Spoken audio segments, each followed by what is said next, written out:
Hello friends, स्वागत है आपका मेरे इस चैनल पे। तो आज हम बात करेंगे चैप्टर 13 के बारे में। चैप्टर 13 आपको किसके बारे में? लोक सेवकों के अपमान के विषय में।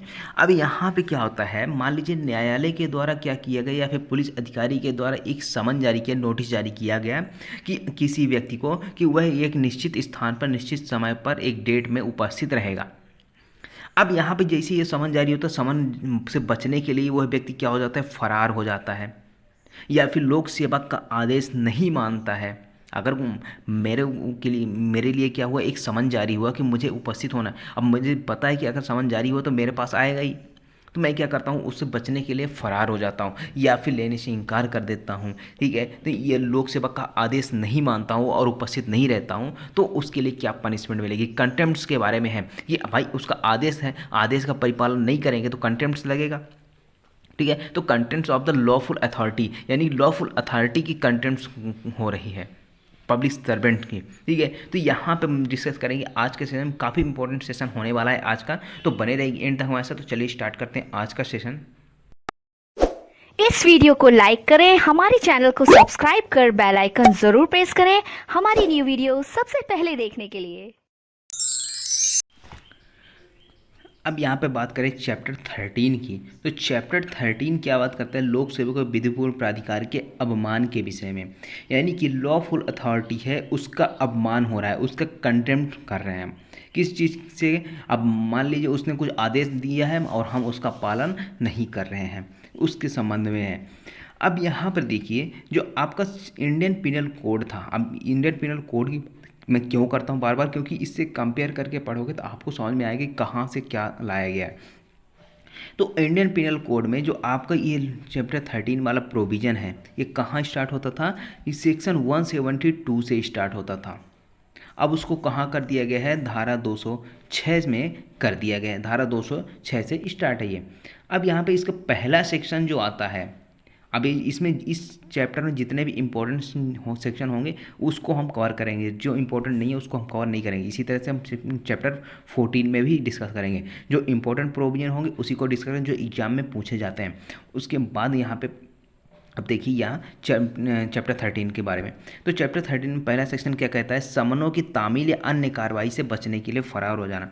अब यहाँ पे पब्लिक सर्वेंट है या कोई न्यायालय है, ठीक है, न्यायालय में उपस्थित होने के लिए किसी को समन जारी हुआ या फिर न्यायालय की कोई भी कार्रवाई है, पुलिस की कोई भी कार्रवाई है, उससे बचने के लिए क्या हो जाता है? फरार हो जाना है। तो लोक सेवक द्वारा निकाले गए समन, सूचना या आदेश की तामील से। अब पब्लिक सर्वेंट जो है वो क्या कर रहा है? या तो समन जारी कर रहा होगा। समन के प्रोविजन कहाँ पे हैं बीएनएसएस में? तो आपका चैप्टर 6 है जो समन के बारे में बात करता है कि हाजिर होने को विवश करने के लिए आदेशिकाएँ कौन कौन सी जारी की जा सकती है। तो पहला तो उसमें बताया गया समन, दूसरा गिरफ्तारी वारंट, तीसरा इसी तरह से बताया गया है कि आपका उद्घोषणा, कुर्की या फिर आदेशिका संबंधी अन्य नियम जो भी वहाँ पे न्यायालय उचित समझे। ठीक है, तो ये हो गया। तब यहाँ पे अगर समन, सूचना या आदेश जारी हुई है ताकि आपको तामील हो सके और आप तामील से क्या कर रहे हो? बचने के लिए फरार हो जाते हो, गायब हो जाते हो, भाग जाते हो, तो आपको पनिशमेंट कितनी मिलेगी? तो आपको यहाँ पनिशमेंट मिलेगी सादा कारावास से 1 महीने तक की, या फिर 5,000 रुपये तक का जुर्माना, या फिर दोनों से दंडित किया जाएगा। वही चीज़ अगर यहाँ पे अगर किसी न्यायालय में स्वयं या अभिकर्ता के द्वारा हाजिर होने के लिए है या फिर कोई दस्तावेज पेश करने के लिए आपको बोला गया है। अभी ऊपर क्या है, सिर्फ पब्लिक सर्वेंट के समक्ष यहाँ पे उपस्थित होने के लिए था कि आपको समन, सूचना, आदेश जारी हो रही थी। ठीक है, तो यहाँ पे सिंपल से ये यहाँ पे 1 महीने तक का कारावास है। यही बात अगर मान लीजिए कि समन, सूचना, आदेश किस चीज़ के लिए जारी हुई है? आपको न्यायालय में उपस्थित होने के लिए पहला, या फिर दूसरा कहता है कि अभिकर्ता के द्वारा या प्लीडर के द्वारा उपस्थित हो जाओ, या फिर तीसरा कोई दस्तावेज पेश करने के लिए, कोई डॉक्यूमेंट प्रोड्यूस करवाने के लिए आपको क्या हुआ? आदेशिका जारी हुई है और आप उससे बचने के लिए फरार हो जाते हो, तो आपको 6 महीने तक, ये जो 1 महीने का प्रोविज़न है ये बढ़ के कितना हो जाएगा? पनिशमेंट 6 महीने तक हो जाएगा। ठीक है, तो 6 महीने तक का यहाँ पे प्रावधान किया गया है। साथ ही साथ यहाँ पे या फिर 1,000 रुपये तक का जुर्माना, या फिर दोनों से दंडित किया जाएगा। दो तरह की यहाँ पे दंड आपको बताए गए हैं सेक्शन 206 में। उसी तरह से धारा 209, धारा 209 एक नई धारा जोड़ी गई है। पहले ये भारत इंडियन पेनल कोड में, यानी भारत दंड संहिता में नहीं था। अब क्या है, यहाँ पे कर दिया गया भारतीय नागरिक सुरक्षा संहिता की धारा 84 के अधीन किसी की उद्घोषणा के जवाब में गैर हाजिर। अब आप बीएनएसएस देखोगे तो बीएनएसएस की धारा 84 है जो बात करता है उद्घोषणा जारी करने से संबंधित। अब उद्घोषणा दो तरह से हो रही है, एक उपस्थित नहीं हो रहा है, गिरफ्तारी वारंट हुआ, ठीक है, वहाँ पे उपस्थित नहीं है तो उद्घोषणा जारी हुई। उद्घोषणा भी दो तरह की होगी, या तो एक आप फरार हो गए, ठीक है ना, फरार अपराधी घोषित कर दिया गया हो, ठीक है ना, उद्घोषित अपराधी घोषित कर दिए गए, और उसके लिए आपके क्या हुई, एक उद्घोषणा जारी होती है कि आप एक निश्चित समय पर, निश्चित स्थान पर, ठीक है, निश्चित तारीख पर क्या होंगे, उपस्थित रहेंगे। अब आपको उस धारा में, यानी कि बीएनएसएस की धारा 84(1) के तहत जो प्रकाशित उद्घोषणा की अपेक्षा अनुसार आपको निर्दिष्ट स्थान या समय पर हाजिर होने पर असफल रहेगा।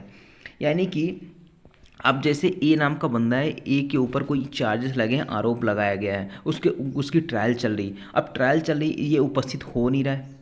अगर उपस्थित, इसको समन जारी हुआ, वारंट जारी हुआ, ठीक है, उसके बाद उद्घोषणा अब जारी हो गई। उद्घोषणा क्या होती है, प्रकाशित की जाती है कि आप 1 महीने का टाइम दिया जाता है, 1 महीने बाद के कि आप इस तारीख पर उपस्थित रहेंगे। लेकिन अगर आप उसमें उपस्थित नहीं, आपको पता है, फिर भी आप वहाँ पे उपस्थित नहीं होते हैं, तो आपको 3 वर्ष तक की सज़ा हो सकती है, साथ ही जुर्माना, या फिर जुर्माने से, या दोनों से, या फिर सामुदायिक सेवा से दंड दिया जा सकता है। कम्युनिटी सर्विस, ये है सामुदायिक सेवा। अब यहाँ पे एक और आप बात करते हैं, यहाँ पे पनिशमेंट बढ़ सकती है 7 वर्ष तक, लेकिन कब, जब उस उपधारा 4 के तहत उद्घोषित अपराधी घोषित कर दिया गया। अब मान लीजिए आपको 1 मई जारी हुआ, आप उपस्थित नहीं हुए, तो आपको 3 वर्ष तक की सज़ा हो सकती है। यहाँ पे पनिशमेंट लिखा हुआ है, आप अगर असफल रहते हो वहाँ पे उपस्थित होने में, हाजिर होने में। लेकिन यहाँ पे अगर सेक्शन 84 बीएनएसएस की उपधारा 4 के तहत अगर आपको उद्घोषित अपराधी घोषित कर दिया गया है, प्रोक्लेम्ड ऑफेंडर घोषित कर दिया गया है, तो आपको 7 वर्ष तक की सज़ा होगी, साथ जुर्माने से भी दंडित किया जाएगा। 7 वर्ष तो होगी, यहाँ पे जुर्माने से भी दंडित किया जा सकता है। अब 7 वर्ष तक लिखा है, इसका मतलब कि आपको 6 वर्ष भी हो सकती है, 3 वर्ष भी हो सकता है, 2 वर्ष भी हो सकता है। ये डिपेंड करता है कि कोर्ट के ऊपर, कोर्ट जैसा चाहे परिस्थितियों के अनुसार वहाँ पर कर सकती है। ये बात हो गई आपकी धारा 209 की। अब उसके बाद आता है सेक्शन 212, ठीक है। अभी इंपॉर्टेंट कौन सा धारा है, 212। अभी 177 में था, ये कहता है मिथ्या इत्तिला देना। अब मिथ्या इत्तिला देने का मतलब क्या है कि कोई ऐसी गलत या भ्रामक जानकारी दे देना लोक सेवक को। अब जो कोई किसी लोक सेवक को किसी विषय पर इत्तिला देने के विधिक रूप से आबद्ध होते हैं, अब मेरी क्या ड्यूटी बनती थी, मैं आबद्ध था कि जो भी सच्ची घटना है, जो भी यहाँ पे सच्ची इत्तिला है, सच्ची जानकारी, सही जानकारी है, वो उपलब्ध कराऊँ पब्लिक सर्वेंट को। लेकिन यहाँ पे मैं क्या करता हूँ कि ये बताते हुए कि जो मैं बता रहा हूँ वो सही है, वो मैं क्या बता देता हूँ, गलत जानकारी दे देता हूँ। ये जानते हुए कि मुझे पता है कि मैं जो जानकारी दे रहा हूँ वो क्या है, गलत है, फिर भी मैं क्या करता हूँ, पब्लिक सर्वेंट को कोई मिथ्या जानकारी दे देता हूँ, ठीक है। और ये इसका विश्वास है, मुझे विश्वास करने का कारण भी है कि जो मैं जानकारी दे रहा हूँ गलत है, फिर भी मैं अगर ऐसा करता हूँ तो मुझे कितनी सज़ा मिलेगी, 10 सादा कारावास, 6 महीने तक, या फिर 5,000 रुपये तक जुर्माना, या फिर दोनों से दंडित किया जाएगा।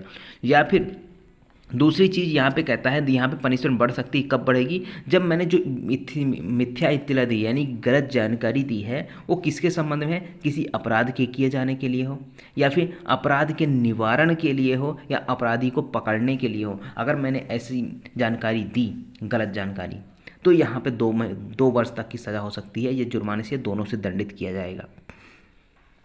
अगली बात समझ में ये है। अब आपको ये यहाँ पे जो हेडिंग्स याद रखनी, इस सेक्शन में सिर्फ 2-3 धाराएं ही हैं जो आपको याद रखनी है। पहला तो है आपका जो आपका सेक्शन 172 वाला मैंने बताया था कि इंडियन पेनल कोड में 172 में था, ठीक है, वो यानी पहली धारा इसकी जो थी वही आपको याद रखनी है। दूसरा, आपको लोक सेवक का आदेश न मानकर गैर हाजिर रहना, ये वाली याद रखनी है। उसके बाद आपका 84 वाली मैंने बताया था कि प्रोक्लेम्ड ऑफेंडर घोषित कर दिया गया, ये वाली आपकी धारा याद करनी है। उसके बाद अब नेक्स्ट आता है आपको 186 वाली, लोक सेवक के लोक कृत्यों में बाधा डालना, यानी कि इंडियन पेनल कोड की धारा 186 अब कहाँ आ गई है, 221 में है।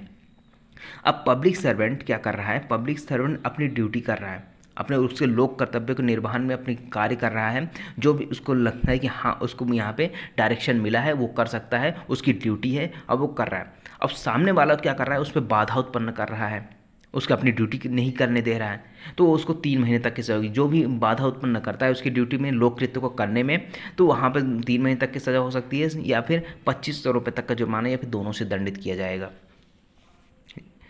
उसके बाद आता है धारा 222। धारा 222 क्या कहता है कि लोक सेवा की सहायता करने का लोग, ये जबकि सहायता देने के लिए विधि द्वारा आबद्ध हो। इसकी हेडिंग याद रखिएगा, इसमें ज़्यादा डिटेल में जाने की जरूरत नहीं है। उसके बाद आता है धारा 223, लोक सेवक द्वारा सम्यक रूप से प्रख्यापित आदेश की अवज्ञा करना, जो सेक्शन 188 था। ये आपको जो धाराएँ हैं, ठीक है, सेक्शन 188 है, ये कोविड के टाइम पर बहुत सारे लोगों पर लगी थी। कोविड के टाइम पे क्यों लगी थी? क्योंकि लोक सेवक ने एक क्या आदेश दिया था कि आपको क्या करना है, आपको यहाँ पे बाहर नहीं निकलना है। क्यों? क्योंकि यहाँ पे रोग फैल रहे हैं, डिसीजेस फैल रही है, लोगों को संक्रमण फैलता है। तो अगर आप ऐसे क्या करते हो, उसकी अवज्ञा करते हो, उनके आदेश का पालन नहीं करते हो, तो फिर यहाँ पे 2 तरह की पनिशमेंट है। पहला कहता है यदि ऐसी अवज्ञा किन्हीं व्यक्तियों को बाधा, क्षोभ या क्षति कारित हो, या बाधा, क्षोभ या क्षति या जोखिम कारित करे। यानी कि अगर आप लोक सेवक ऐसा आदेश क्यों दे रहा है, ताकि लोगों को परेशानी ना हो, और आप यहाँ पे क्या कर रहे हो, लोगों को बाधा उत्पन्न कर रहे हो, क्षोभ यानी परेशान कर रहे हो, क्षति कारित कर रहे हो, या फिर ऐसी बाधा, क्षोभ या क्षति कारित करने का जोखिम उत्पन्न कर रहे हो कि ऐसा हो सकता है लोगों को, तो 6 महीने तक की सजा है, या फिर 250 रुपये तक का जुर्माना, या दोनों से दंडित किया जाएगा। ठीक है, उसी तरह से अब यहाँ पे देखिए नेक्स्ट जो आता है आपका, यदि ऐसी अवज्ञा मानव जीवन या स्वास्थ्य सुरक्षा को संकट कारित करे, तो यहाँ पे 1 वर्ष तक की सजा या 5,000 रुपये तक जुर्माना, या फिर दोनों से दंडित किया जाएगा। ये है आपका। उसके बाद नेक्स्ट आते हैं धारा 224। धारा 224 क्या बात करता है, लोक सेवक की क्षति करने की धमकी। अब यहाँ पे जो कोई लोक सेवक है वो अपनी पब्लिक ड्यूटी कर रहा है, अपने यहाँ पे लोक कर्तव्यों का निर्वहन कर रहा है, और आप क्या करते हो, वहाँ पे उसको क्षति करने की धमकी देते हो। यहाँ पे इसको, इस धारा को याद रखना, हेडिंग तो हमेशा याद रखना कि अगर पब्लिक सर्वेंट को क्षति करने की धमकी देते हैं तो फिर वहाँ पे क्या होगा। तो पब्लिक सर्वेंट को अगर क्षति करने की धमकी देते हैं ना, तो वहाँ पर, और किस चीज़ के लिए, ताकि जो अपन कर्तव्य कर रहा है वो ना कर पाए, उस या भी जो कार्य कर रहा है उसमें विलम्ब हो जाए, तो यहाँ पे 2 वर्ष तक की सज़ा होगी, या जुर्माने से, दोनों से दंडित किया जाएगा। ठीक है, तो ये है आपका चैप्टर 13। अब नेक्स्ट जो हमारा लेक्चर रहेगा वो रहेगा चैप्टर 14, जो मिथ्या साक्ष्य देने, मिथ्या साक्ष्य गढ़ने के बारे में, यानी कि फॉल्स एविडेंस अगर आप क्रिएट करते हो तो उसके बारे में क्या प्रोविजन है, ये सारी चीज़ देखेंगे चैप्टर 14 में। तो यहाँ पे धारा 224 तक के प्रोविजन आपके कवर हो चुके हैं। ठीक है, आई होप आपको पूरा क्लियर हो गया होगा। अगर क्लियर नहीं तो मुझे कमेंट करके बता देना, कोई डाउट हो तो मिलते हैं अगले लेक्चर में। तब तक के लिए बने रहिए हमारे चैनल के साथ।